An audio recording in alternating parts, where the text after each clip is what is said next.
It is Ryan Seacrest here. There was a recent social media trend which consisted of flying on a plane with no music, no movies, no entertainment. But a better trend would be going to ChumbaCasino.com. It's like having a mini social casino in your pocket. Chumba Casino has over 100 online casino-style games, all absolutely free. It's the most fun you can have online and on a plane. So grab your free welcome bonus now at ChumbaCasino.com. Sponsored by Chumba Casino. No purchase necessary. VGW Group. Void where prohibited by law. 21 plus. Terms and conditions apply. Have you ever been to a poetry slam? Yeah, in college, though. Don't think it counts. I think I also went to a poetry slam in university. Is that when everybody goes to poetry slam?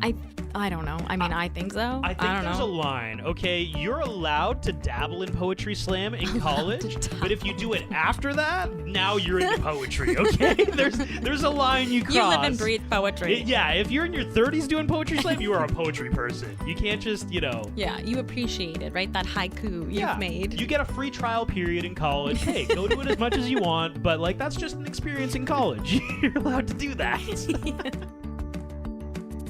Welcome to the Rom-Com Rewind Podcast. Hi, I'm Sarah. And I'm Devin. And like you, I love rewatching movies over and over again. You're joining us here. You love romantic comedies. We do as well. So this is a show where we rewatch rom-coms, break them down a bit for you, maybe take a peek behind the curtain, dig beneath the surface, and decide, does it still hold up? This week we're doing Love Happens. And if you're listening to us on Spotify, throw us a follow, subscribe on Apple Podcasts, reach out on Instagram or TikTok at Romcom Rewind if you would like to chat.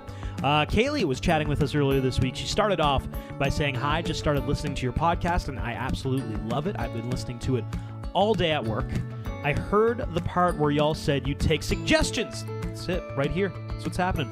Kaylee is thinking we do Just Right with Queen Latifah and Common, one of her most favorite rom-coms ever. Yeah, I'm excited to do that one. Yeah, you know what? Common's an interesting, when he acts, I feel like he picks the places where he acts, so I'm like, I don't know my favorite Common movie, you know what I mean? Yep. So, yeah. Love Happens is a 2009 romantic drama film written by Mike Thompson, directed by Brandon Camp. It's the story of a guy named Burke Ryan, played by Aaron Eckhart. Burke he's kind of like a celebrity therapist, PhD, wrote a self-help book called A-OK about dealing with the loss of loved ones. Kind of a catalyst for him writing this book is that his wife unfortunately passed away in a car crash a few years prior to the movie, and he has to deal with that grief. And we meet Burke in the middle of him doing, it's kind of like a book tour, seminar tour, workshop thing. We're set in Seattle, which happens to also be the location that his wife's family is from. And I think they used to live, I think the accident happened. In Seattle. Yeah, okay, I think so. That's kind of why he didn't want to ever come back. Fair. We also meet, along the way, Eloise, played by Jennifer Aniston. She is a floral designer who... We'll get to our meet cute, but she kind of oversees the florals for the hotel that Burke is staying at and holding his event. So, right there, we got our moments. What are your thoughts on Love Happens? Without further ado, Burke Ryan. I'm feeling okay. How are you? This is your moment. TV, radio, publishing, like Learjets. you know that's not why I wrote it. You do know that you're helping people. So tell me, what motivated the book? My wife died 3 years ago. Never intended for anyone to actually read it. The only thing separating you and me is in your head. No, sorry. Would you like to have a cup of coffee? I've never been on a date with someone who has a cardboard cutout of themselves. It's really good for the carpool lane. How long you been at this? Oh, I finally got up the guts a couple years ago to open my own shop. May I just point out, now you're dating some guy who's not even going to be in town for 72 hours? I like him. This movie is more of a dramedy? Yeah. Is that what it is? It's not really, or a dram-rom. A dram-rom? Sure. Yeah, there's really not a ton of comedy in it. It's more drama, romantic, I think. And I think a big part of this movie is dealing with grief as well. And the only way, is through, and the seminar kind of is a big piece of the movie and how Burke works through his own grief. different than like a rom-com, really. Like it's a drama. I thought it was good. I thought it was a good watch. Not stellar, nothing to write home about. But I do love Jennifer Aniston, so really, you love Jennifer Aniston. Yeah, and yeah, I mean, in my honorable mentions, I'll get into it more of like who I really loved in this movie. Jennifer Aniston for sure. But yeah. I think we get to the bottom of a key question in this movie, namely, okay, did Jennifer Aniston successfully transition? Oh my God, from TV to movies? Because that was a key topic in our recent podcast, Long Shot. Your friend Devin. I will take the opportunity of this podcast to state the case show us, of whether or not Jennifer Aniston actually did transition to film. Ryan Seacrest here. When you have a busy schedule, it's important to maximize your downtime. One of the best ways to do that is by going to ChumbaCasino.com. Chumba Casino has all your favorite social casino games like spin slots, bingo, and solitaire that you can play for free for a chance to redeem some serious prizes. So hop on to ChumbaCasino.com now and live the Chumba life. Sponsored by Chumba Casino. No purchase necessary. VGW Group. Void where prohibited by law. 21 plus. Terms and conditions apply. Successfully. Spoiler alert. No. You don't think so?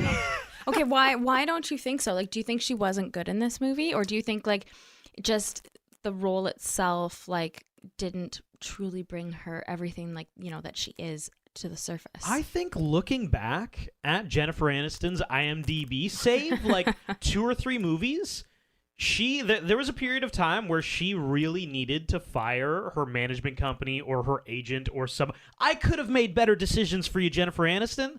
Like, this movie, you're right. It's a good movie, but I don't think it was good for her. You know what I mean? Like, I'm going to get to this later on. There were other movies that came out around the same time period that I'm like, oh man, if you just slap Jennifer Aniston in there instead of the other person, she'd have a hit. And instead she gets this movie, which is kind of like, it's good. I will agree with you. I still think Jennifer Aniston did a good job. I do think, though, because it was more of a drama, romantic movie, I find that Jennifer Aniston, she was the lead, but Burke's grief was really also the lead. Does that... I like it, Sarah. That's an interesting thought process. Like, it really was about him going through his own grief with the help of Eloise herself, but also everybody in the seminar, everybody in his life, being back in Seattle, having to be there and having to go through the emotions that he never really had to go through or chose not to go through. So I think grief was on the same level as Jennifer Aniston. And I think that's where maybe the problem lies, is that she was on the same level as the storyline of grief, which is not a good thing for Jennifer Aniston. This is some, this is some like grade 12 book report shit where you're like, the main character in this Shakespearean play is tragedy itself. Whoa, that's so deep. But also overall, I mean, I like this movie. It is kind of strange. I think, like, individually, and this is going to get back to that Jennifer Aniston thing, I think all the pieces of this movie kind of make sense. Like, the storyline's actually sort of interesting. The acting performances are good. Yeah. The supporting cast isn't bad. You got Martin Sheen. You got Judy Greer. Yeah. Aaron Eckhart, Jennifer Aniston. Like, we've seen better movies with a worse cast than this. Yeah. Don't forget Dan Fogler. Yep. Yeah. It's kind of like when you do, like, the build your own pizza online, and you just pick like 5 or 6. I was like, how do you build your own animated pizza online? But you're like legit ordering pizza online. Never mind. Okay. No, I'm talking about literally going to Pizza Hut and building a pizza. Oh, Pizza Hut. I really want very pizza literal now. right now. Really want pizza. But it's like you pick all the things you like, right? Like pepperoni, bacon, sausage, chicken strips, Asiago cheese. Throw in some like caramelized onions and olives and a barbecue swirl, and away we go. I am a pep and cheese kind of girl. I just like pep and cheese. Oh my God, that is so literally boring. Anyway, I know. For the analogy, Sarah. Sorry. Back to the analogy. God, I'm just trying to. I spit out really an analogy. want pizza now. Individually, all those things are good. Combine it, kind of sucks. Anyway, let's go. So if you notice in the first 10 minutes of the movie, I don't know if you did, but I wonder how much Grey Goose vodka paid for their product placement. Oh yeah, It's quite a few times in like the first 10 minutes of the movie. It was a few times, and I was like, they have to be paying a lot of money for product placement of Grey Goose. Can I already pick out a weird plot hole? Sure. Because he has the Grey Goose at the beginning. Yeah. Like 5 minutes later, he talks about, a part of his healing process was that he just stopped drinking. Yeah. But then we never actually see him drink at all for the rest of the movie. Yeah. But like he lied because he knocks back a thing of Grey Goose. Yeah, I think like part of the movie at the beginning, before you find out, his real reason as to why, he can't go through grief and whatnot. There's a big reveal He's later. like, I have it down here. Like, I can't tell at this point in the movie, like, if he's a fraud or not. Yeah, me too. Right? Like, I can't tell. Like, there's subtle hints about how he, oh, that wasn't actually what happened, or like, oh, you're not dealing with it, and I'm just like, what happened? Like, are you totally a fraud that you made all this stuff up, or did it actually happen, but not the way you're exactly saying? Like, I won't, I was intrigued. The storyline intrigued me enough to continue watching. So that's a good thing. It was kind of mysterious, but like, yeah, that's a big thing for me. We never know if Burke is actually a good person, if that makes sense. I think he is. I just think he has his struggles of not going through the steps of grief and not coming to terms with the loss that he experienced. But meanwhile, he wrote a book about loss, and he's making a ton of money off it. Well, that yes. Don't love that. Morally ambiguous. Yeah. Okay. There we go. But the meet cute. Can we talk about the meet cute? Yes. Okay, so he bumps into Jennifer Aniston he bumps into Eloise in the hallway hotel, and after she leaves, he sees the word quittance written on the wall, and of course he goes to like the nearest bookshop and looks in a dictionary, and it's a definition for an overly busy person. Like, this was only 2009, Burke. You could have just gone online and Googled that, right? Yes. Like, it wasn't so long ago that you couldn't just do that. 2009? You could definitely Google you things could, in 2009. but like... Actually, you would ask Jeeves back then. Is there just something romantic about going to a library or a bookstore that they're like, it's better if he reads the book? If she would have been there, though, looking up words for her next word to put on, that would have been really cute. Oh... That would have been cute. And then like she sees him looking up the word that she, that's cute. Was this also just an easy way to shoehorn in like, ooh, she's kind of like, I feel like in 2009 we were really in like a quirky girls were cute sort of thing. So her knowing this like very obscure. Well, it's intriguing, right? Like, it's like mystery. They don't talk yet. They haven't talked yet. He just bumps into her and then sees. Yeah. So. And she scurries off. Kind of awkward. Very weird. It was like she was like mugging him and like leaving the scene with, his wallet. Yeah. And she wrote that word underneath a picture. Yes. That's strange. They also never explain why she does it. Like, they explain that she likes strange words. Yes. Which is back to the whole like, oh, it's cute to be quirky thing. It's so cute. But like, why under this random picture? Does that make you feel that way, I guess? I do. That is a plot hole that they never really dove into, which would have been nice. Okay, so they meet again in the hotel lobby, and this is where I guess this is like the second part of the meet cute. This is the attempt by Burke, hey, I'm going to make a connection. And he asks her out, and she pretends to be deaf to blow him off. She doesn't want to go out with him. Excuse me, I'm sorry. Hi, do you remember me? It's from the hallway upstairs. You dropped your pen. Would you like to have a cup of coffee?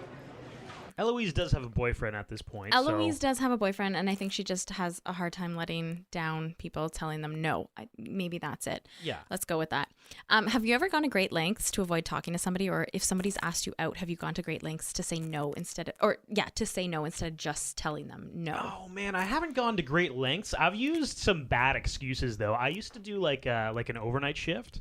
And that, for the longest time, became the excuse of, like, if anybody wanted to hang out, it's like, doing overnights tonight. And they're like, 7 days this week? Yeah, hey, it's a lot, let me tell you. Like, what time does that start? What time do you want to hang out?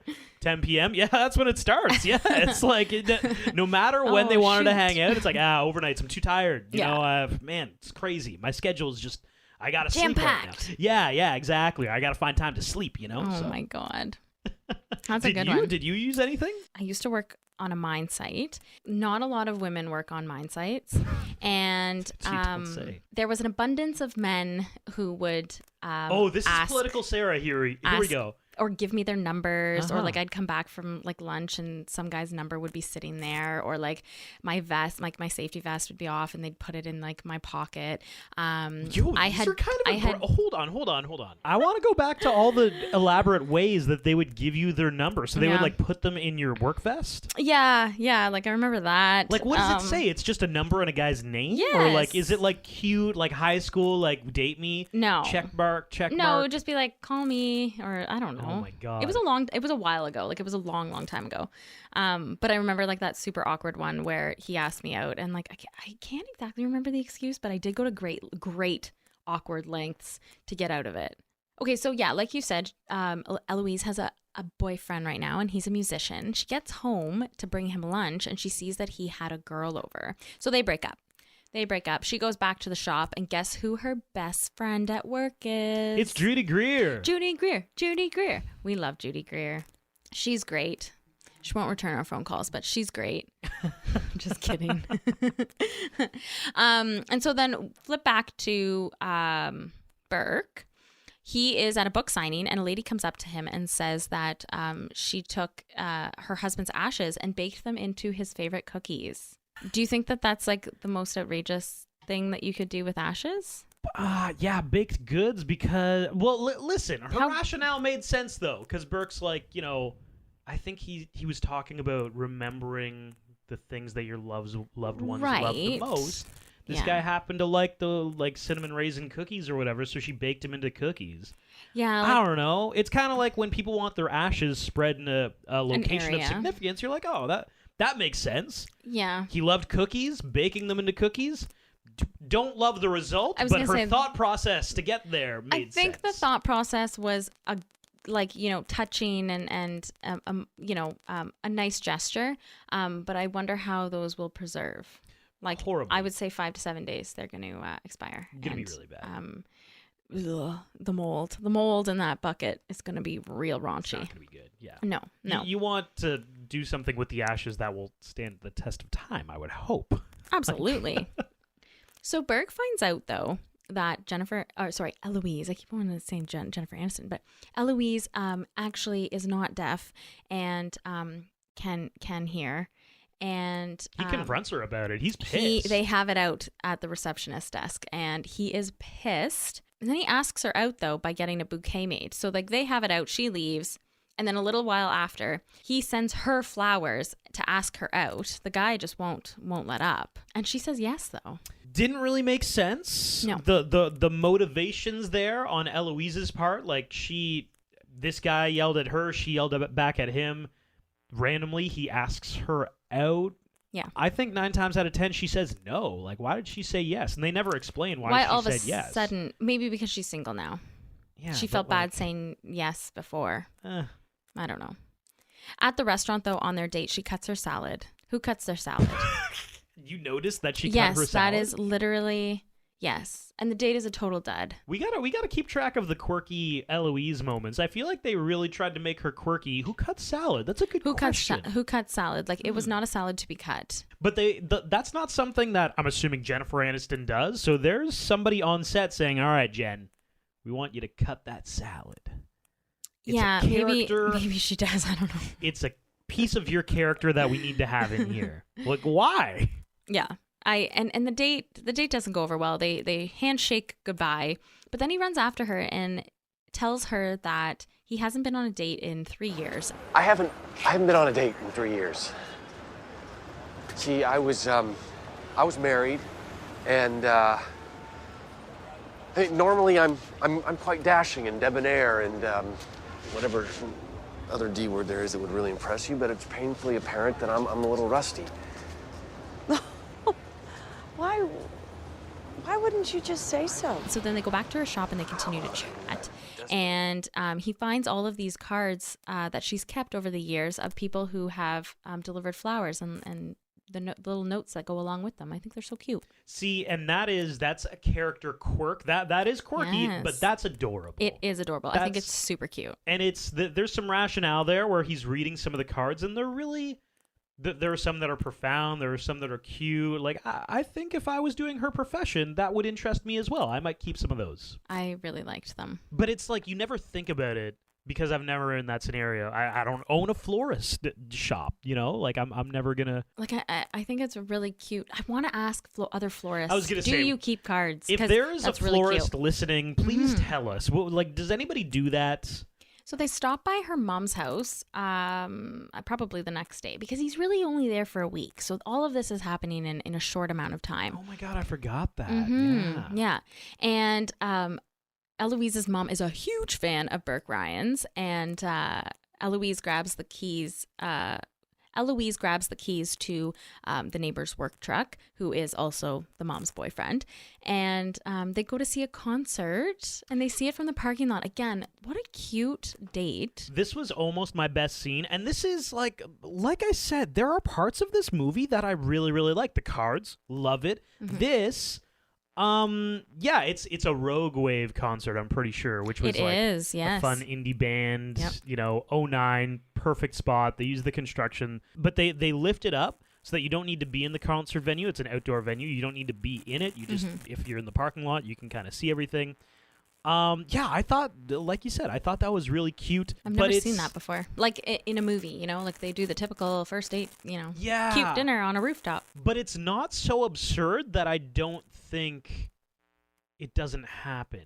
You know what I mean? Like, it's still... Yeah. What's your... I have a personal, like, concert moment that's kind of similar to this. What's your best concert moment, though? It wasn't with, like, a significant other. Is that okay? Can I make a prediction? Sure. We're going back to festival girl, wreath in her hair, indie girl, Sarah, and she's at Mumford & Sons. Oh my God, it is. Yes. I'm pretty sure we've talked about that specific concert Oh my before. God, that concert was so good. They've got Edison light bulbs. They strung did. in They the had crowd. Edison light bulbs strung from the stage to like up the hill. I think there was like 50,000 people. So good. Oh my God, they're fantastic live. And it was just like, I don't have words. I don't have words to describe how great it was. But that was amazing. So I had a moment seeing like a band who's was massive here in Canada, the Tragically Hip. Oh, yep. Lead singer unfortunately passed away recently, and it was very much like it's kind of an emotional, cultural thing. But many years ago, honestly, 10 years ago, they were performing in Ottawa.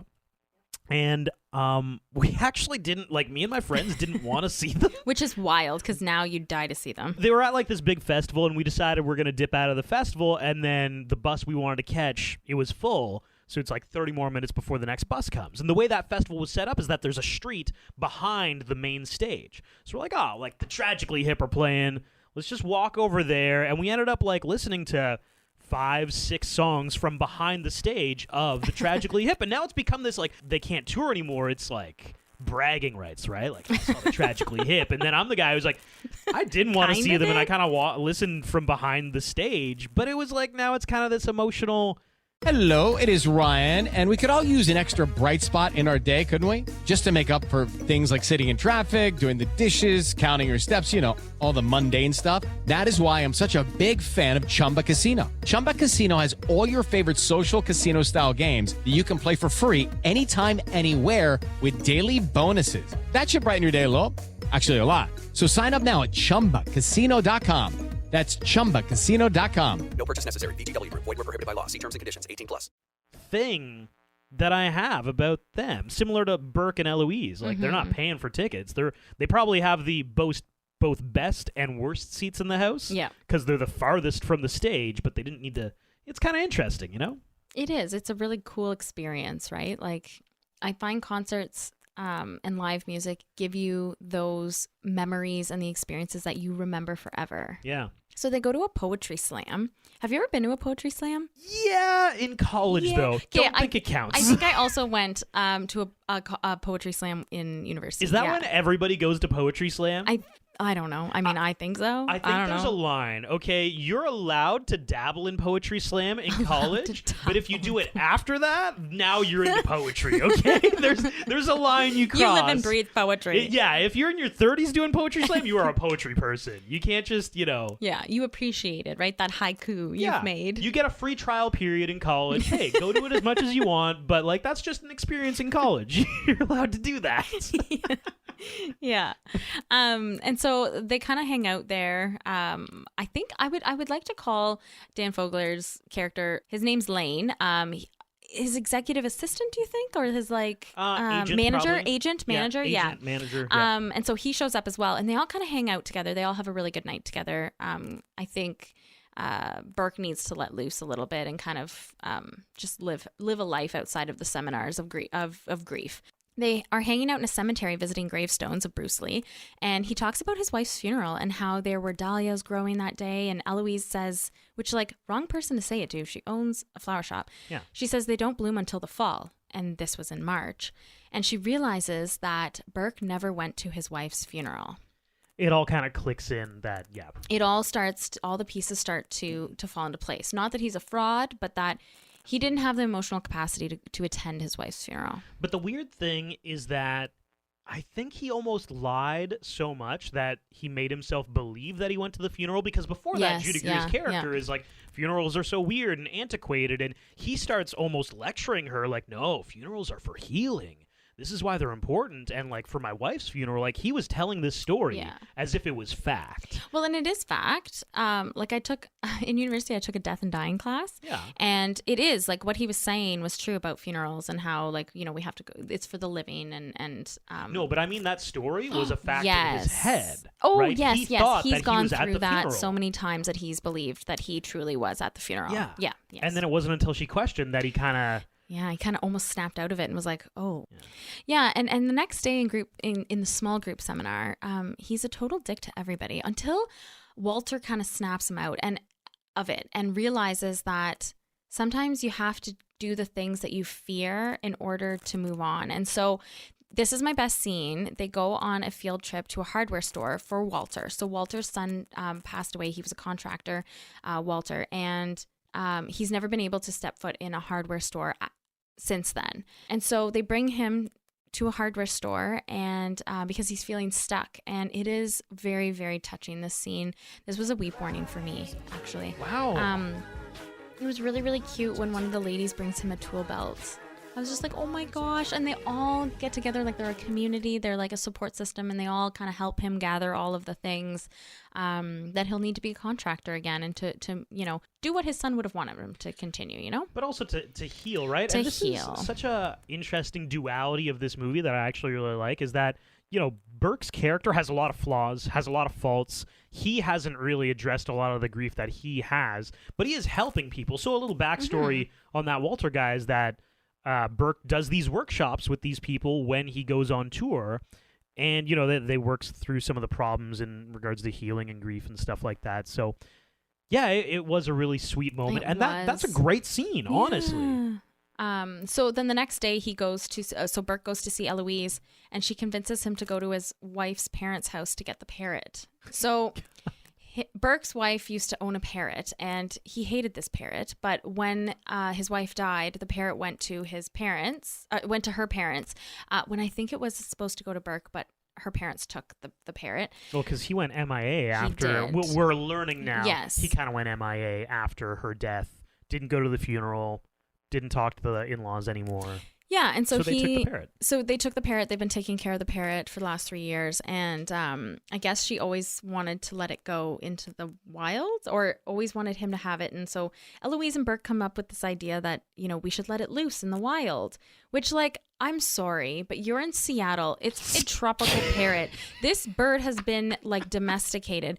I'm sorry. I'm watching this and I was like, this bird is going to die. There is no way it's going to survive by itself. Not an ecosystem for this bird. I'm glad you brought that up, because as soon as it happened, I was like, oh, if they're right. So they're shooting this in LA, that could, and then I'm like, no, they're not.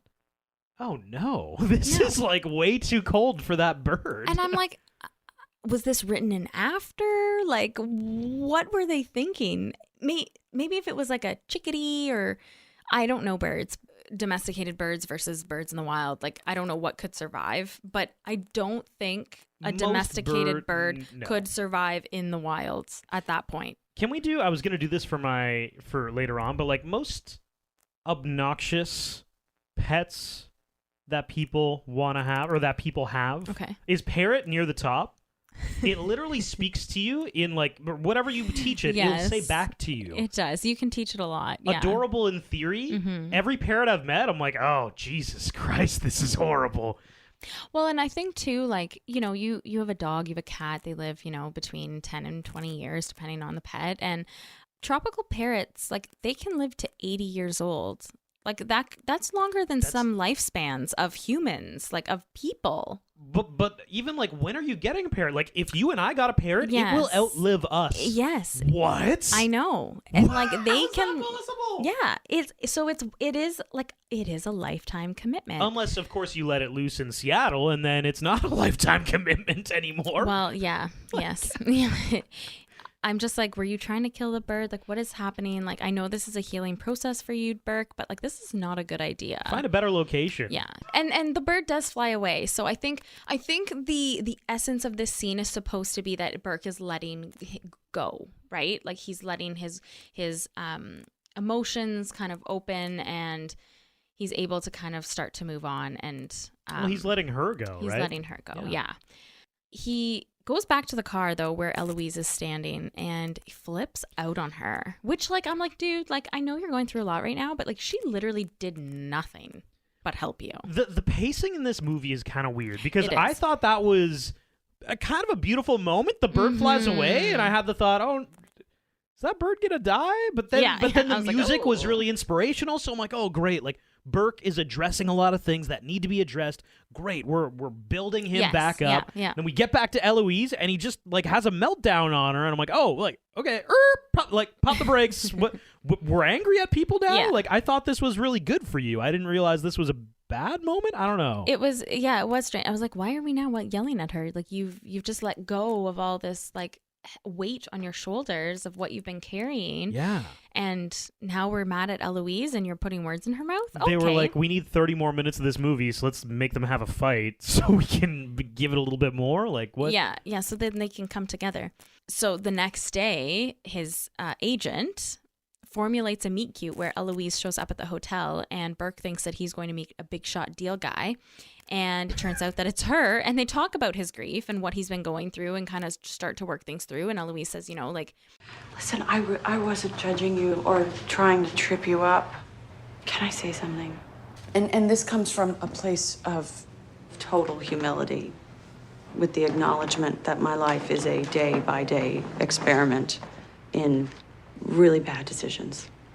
But you really messed up. so it's the end of the seminar week, and he's up on stage, and he comes clean saying that he can't lie to the people anymore, saying that he was and that he was the one driving the car, not her, and he was the one. He feels that he killed his wife, and I think his father-in-law is there to kind of ream him out about the parrot, but he actually goes up there on stage and tells him that it was just an accident, and that you know, it's okay. And that it's not your fault. And it's not your fault. Yeah. And everybody starts clapping and getting up. And it was a touching moment. Was that your best scene? Best scene, kind of. Like a specific okay. part of it was my best scene. So this is kind of wrapping up the fact that Burke hasn't been truthful with anybody, is that he like has this revelation on stage.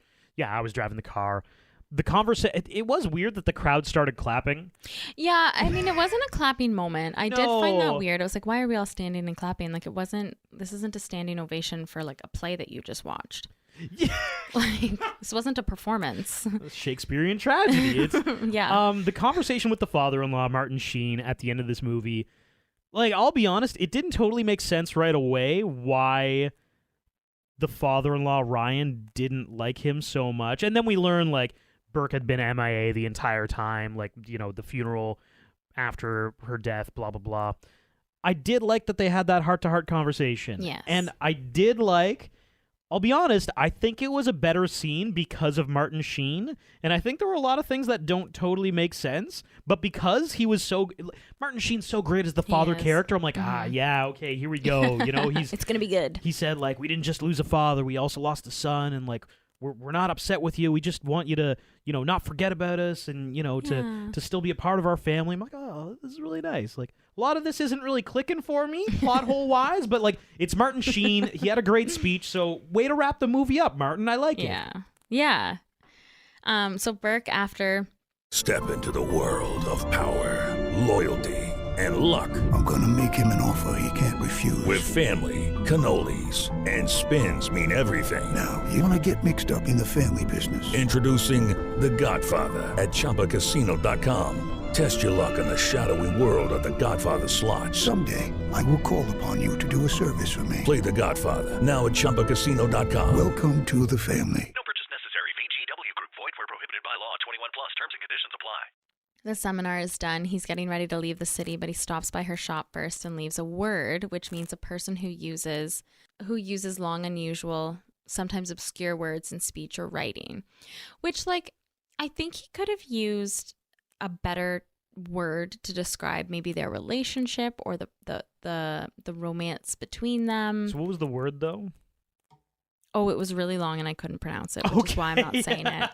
Got it. I'll be completely honest with you.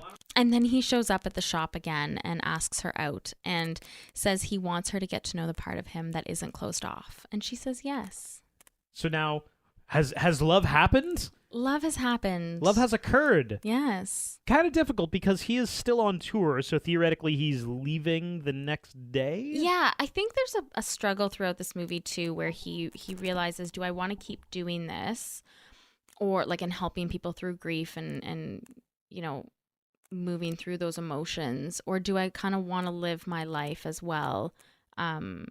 Dealing with my own grief, but also living my own life. And I think that there's like a little bit of a struggle there. So I don't know. I mean, we don't really know if he does go to the next city, right? Do you think they end up together? I would like to think that they do, just because I like, you know, a nice, cute ending. I don't know if they do, though. Quick facts. When Burke and Eloise are on their first date, they are seen exiting the Water Street Cafe, which is a real restaurant in Vancouver, BC, Canada, where parts of the movie were filmed. The interior of Eloise's garden was actually a high-end lingerie shop in Vancouver. The filmmakers redressed it as the flower shop. Eloise chides her assistant for not cauterizing the roses. Roses are never to be cauterized. That would seal the stems so they wouldn't be able to take up any water. In fact, roses are to be cut every day since the stems seal up naturally. The filming locations for this movie were Seattle, Washington, Vancouver, BC, and Olympia, Washington. Honorable mentions. Is it crazy if I say I really liked the side characters in this movie? No. I mean, Judy Greer, like, she's great as always. But I also really like Dan Fogler's character as Lane in this. So good. So good. Notably, though, he was also in Fantastic Beasts and Where to Find Them, all 3 movies. Yes. That's where we know him from. He's kind of like Ari from Entourage, if Ari was like nicer. Because he is kind of like the wheeling, dealing agent, you know, but he's like, there are moments where, but there are moments where he sits down with Burke and he's like, listen, friend to friend, if you want to say no to what I'm trying to sort out for us, just say it, let me know. So yeah, a little bit more of a moral compass, I think, than Ari. My honorable mention, I'm going to do you one better from the side characters comment. Mm-hmm. I think the parrot should get an honorable mention. Oh. Best actor in the movie, I think. So the parrot does come back. In your What Should Have Beens. No, the parrot comes back in the movie at the very, very end. Wait, what? Yes. I missed that. So the parrot comes back at the very end. So, you know, Burke and Eloise are a cute item. And Martin Sheen is going to get the newspaper at the end of the driveway. And the bird is on the post at the end of the driveway. And he realizes, good God, this bird is back. Oh, that's right. And the bird hops back on the shoulder and he walks back in. That's right. It survived, just letting everybody know. So that solved the plot hole of, isn't that bird just going to die in Seattle? Yes, it definitely. Won't die. Okay, no. We're good, guys. We're fine. We're good. What should have beens? I don't have any what should have beens. Okay, we should have taken all of the exact same actors and just transported them into a better movie. Like The Proposal or even like Ghost of Girlfriends Past. Both of those were 2009 releases. Okay. So theoretically, you could have the same exact cast shooting either of those movies. I think like Aaron Eckhart, he wasn't bad in this, and he's actually had some extremely good roles. Mm-hmm. Same with Jennifer Aniston. Like, she was pretty good in this. She's had some great acting moments here and there. So, like, pieces of this movie were really good. The finished product just didn't quite fit all together for me. So I would have liked a little redo, like in a better situation. Okay, so like you could see her replacing Jennifer Garner in Ghost of Girlfriend's Past. Toss Aaron into I the Matthew agree with McConaughey that. role. Yeah, I and agree we're with good. And that's a better movie, you know? Could you see her, and this is only because she's in Just Go With It with Adam Sandler, but do you think she could have replaced Kristen Bell in Forgetting Sarah Marshall with Jason Segel? Funny enough, Sarah. Oh, wait, no. Which one was it? Couples Retreat is also an 09 release. Yes, and I thought about that one. Yeah. I didn't love it. Kristen Bell as a Jennifer. I think Kristen Bell's character in that was a little bit more pompous and a little bit more like, not self-entitled, but like there was too much self-importance. Yeah. Okay. No. She did. You know what? Don't get me wrong. I love Kristen Bell and her sloths. So she.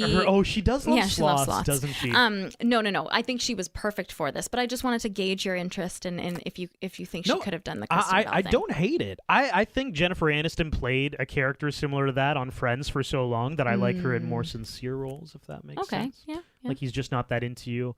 She's just trying to get Ben Affleck to propose. You know, it's just all she I wish wants. she wasn't such a side character in that one. Like she could have done a really good lead role. 100%, Sarah. Yeah.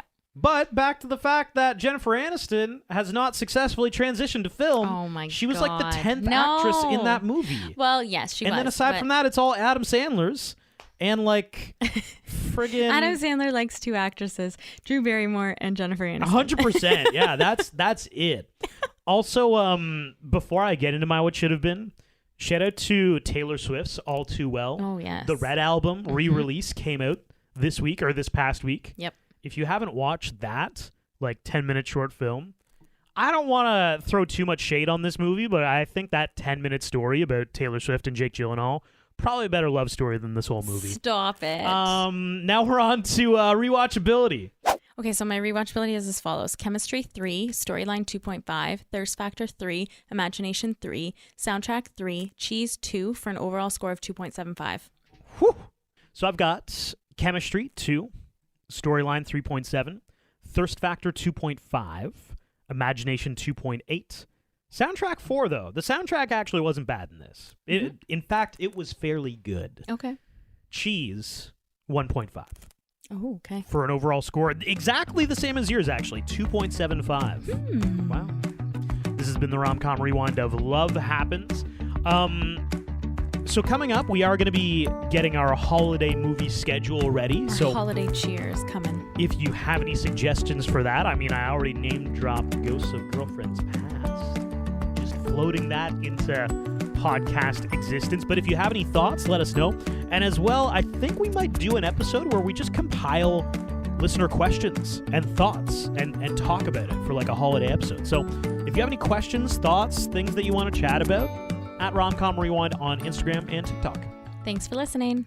Step into the world of power, loyalty, and luck. I'm going to make him an offer he can't refuse. With family, cannolis, and spins mean everything. Now, you want to get mixed up in the family business. Introducing The Godfather at ChumbaCasino.com. Test your luck in the shadowy world of The Godfather slot. Someday, I will call upon you to do a service for me. Play The Godfather now at ChumbaCasino.com. Welcome to the family. No